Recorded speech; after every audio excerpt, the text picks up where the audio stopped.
আসসালামু আলাইকুম রহমতুল্লাহ। এই যে দেখেন, এই হাঁসগুলো কিন্তু আজ থেকে 4 মাস আগে এই ধরনের এত সাইজের একটা হাঁস, এতগুলো হাঁসের বাচ্চা ছিল, এতটুকু সাইজ।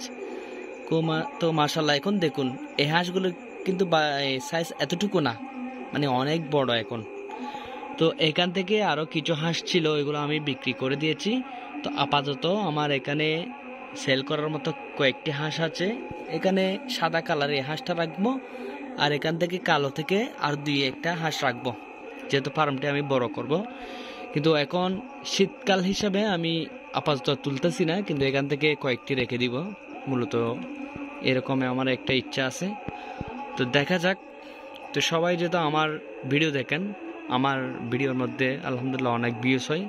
যারা দেখেন এবং তাদেরকে ধন্যবাদ জানাই, সবাইকে আমার সালাম জানাই।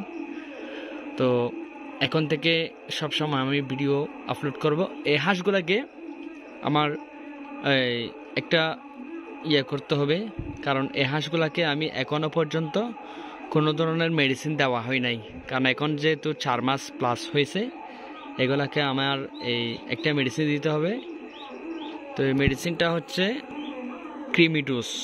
কারণ এগুলোর বয়স এমনিতে, হাঁস বলেন মুরগি বলেন, সবগুলোকে 3 মাস বয়সে, 3 মাস পরে পরে কিন্তু ক্রিমিডোজ করতে হয়। কিন্তু এগুলার বয়স হচ্ছে এখন 4 মাস। কারণ এগুলাকে আমি এখন শুরু করে দিব ক্রিমিডোজ দেওয়ার পরে তাদেরকে ভিটামিন দেব। ভিটামিন দেওয়ার পরে এখান থেকে যে কয়েকটা রাখবো, এগুলাকে আমি যত্ন সহকারে বড় করব। কারণ এখনো পর্যন্ত এগুলোর ওজন হচ্ছে 2 কেজি 400, 500 বা 2 কেজি 300, এর থেকে বেশিও হতে পারে।